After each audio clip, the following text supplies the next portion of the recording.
Good morning students, मैं OP Maurya आज आपको हिंदी साहित्य के अंतर्गत रस के बारे में बताएंगे। जो रस किसे कहते हैं, रस क्या है, रस की क्या परिभाषा है, उन सब के बारे में हम इस वीडियो में बताएंगे। ये रस बोर्ड परीक्षाओं के लिए अति उपयोगी विधा का नाम है। रस एक ऐसी अनोखी विधा है जिसके बिना काव्य अपूर्ण होता है, अधूरा होता है। यदि जिस काव्य में पढ़ते हुए आनंद की अनुभूति ना हो तो उसे रस नहीं कह सकते, उसे खड़ी बोली काव्य ही कहेंगे। लेकिन विद्वानों ने बताया है कि काव्य किसे कहते हैं, रसात्मकम वाक्यमेव काव्यम, रसात्मकम वाक्यमेव काव्यम।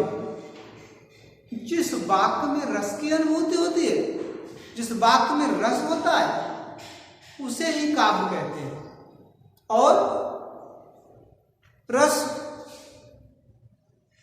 कोई भी काव्य ऐसा नहीं होगा, कोई भी काव्य ऐसा नहीं होगा जहां रस ना हो। यदि रस नहीं है तो वो काव्य ही नहीं है। सबसे पहले हम जाने रस किसे कहते हैं, रस की परिभाषा। तो रस की परिभाषा क्या है वो जाने। परिभाषा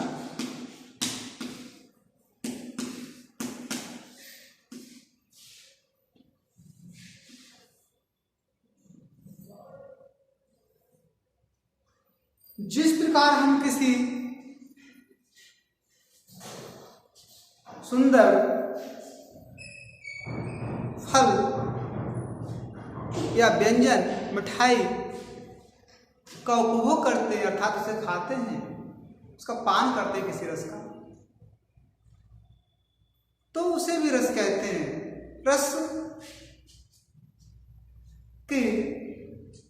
रस का मतलब होता है अरक। अरक किसी भी फल का रस, किसी भी लता का रस, बेल का रस या कोई भी मौसमी फल है उसका रस, तो उसे भी रस कहते हैं। लेकिन हिंदी साहित्य में रस को कुछ अलग तरह से बताया गया है। किसी काव्य को पढ़ने, सुनने या देखने के उपरांत किसी नाटक को जब हमें अकथनीय आनंद की अनुभूति होती है तो उसे भी रस नाम से जानते हैं।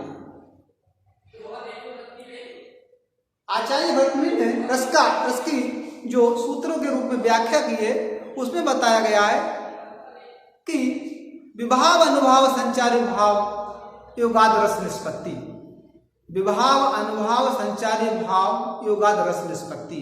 विभाव, अनुभाव और संचारी भाव से जो परिपूर्ण कोई वाक्य होता है तब उसमें रस का जन्म हो जाता है और उसे रस की संज्ञा दी जाती है।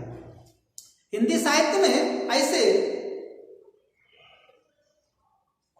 रसों की संख्या 9 बताई गई। जो पाश्चात्य विद्वान थे, पाश्चात्य ऋषि थे, उन्होंने रस की संख्या 9 तक बताई है। लेकिन आधुनिक विद्वानों ने उनमें 2 रस और अधिक जोड़ दिए, अर्थात वर्तमान समय में रसों की संख्या 11 बना दी। इनमें सबसे पहले हम रस को जाने कि इसका सूत्र जो इसमें बताया गया है उसको हमने बता ही दिया पहले कि विभाव अनुभाव संयोगाद, विभाव अनुभाव संचारी भाव संयोगाद रस निष्पत्ति।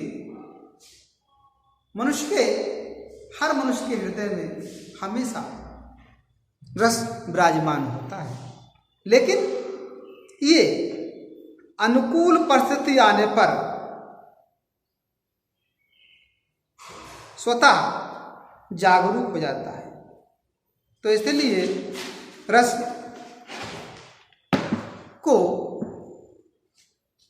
बताया गया है कई रूपों में। सबसे पहले इसे जान लें, रस का शाब्दिक अर्थ क्या होता है।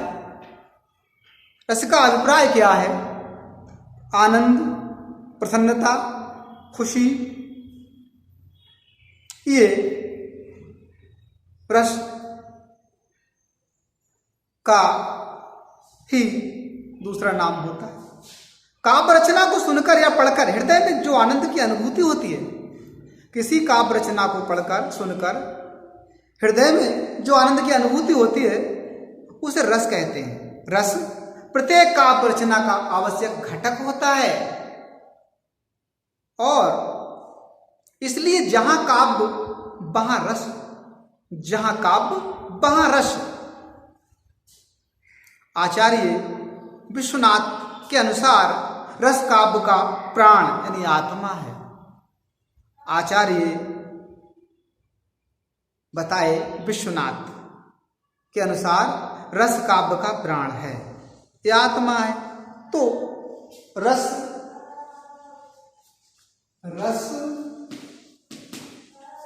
काव्य का प्राण अर्थात आत्मा है। ये आचार्य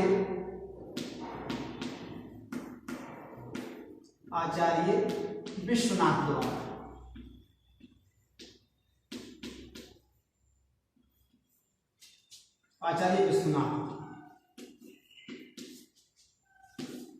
आचार्य विश्वनाथ जी ने रस को काव्य का प्राण या आत्मा माना है। रस को भरत मुनि द्वारा निम्नवत रूप से परिभाषित किया गया है। विभाव अनुभाव संचारी संयोगाद्रस निष्पत्ति, अर्थात विभाव, अनुभाव तथा संचारी या व्यभिचारी भाव के संयोग से ही रस की निष्पत्ति होती है, रस का जन्म होता है, रस का आविर्भाव होता है।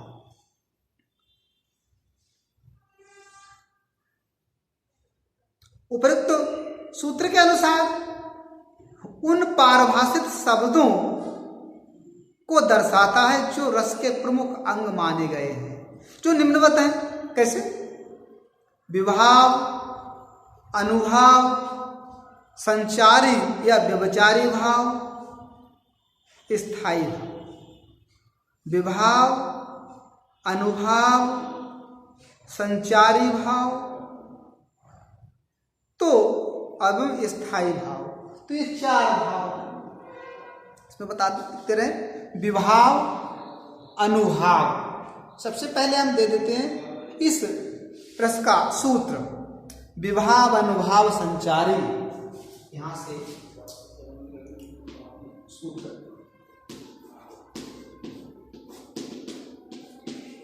विभाव, विभावानुभाव,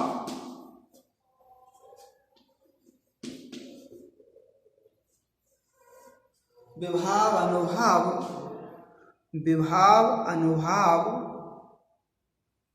भाव संचारी, विभाव अनुभाव संचारी, विभाव अनुभाव संचारी,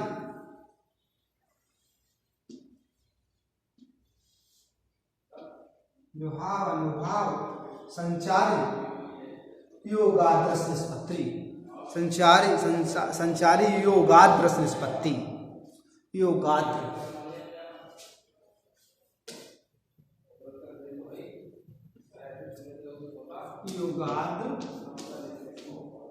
योगाद्रस निष्पत्ति, योगाद्रस निष्पत्ति ये बताया गया।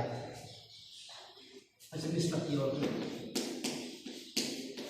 निष्पत्ति ये रस का सूत्र बताया। किसने किया? तो ये आचार्य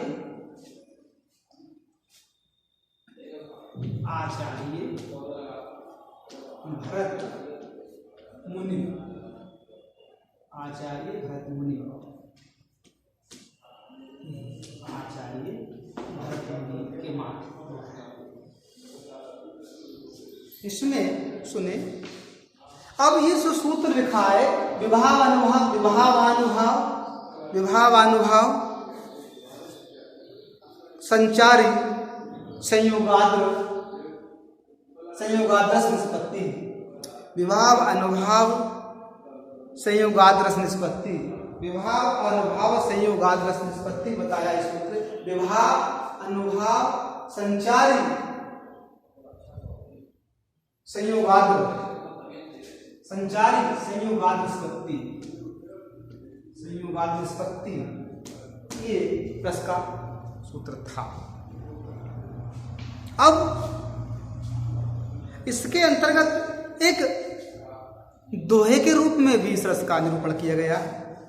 उसमें विभाव अनुभाव संचारी कर जहां होता संयोग, विभाव अनुभाव संचारी कर जहां होता संयोग, होती रस निष्पत्तिता हिये में आनंद योग, होती रस निष्पत्तिता हिये में आनंद योग। स्थायी भाव, मानव के हृदय में स्थायी भाव, जो स्थायी रूप से रहने वाले भाव को ही स्थायी भाव कहते हैं।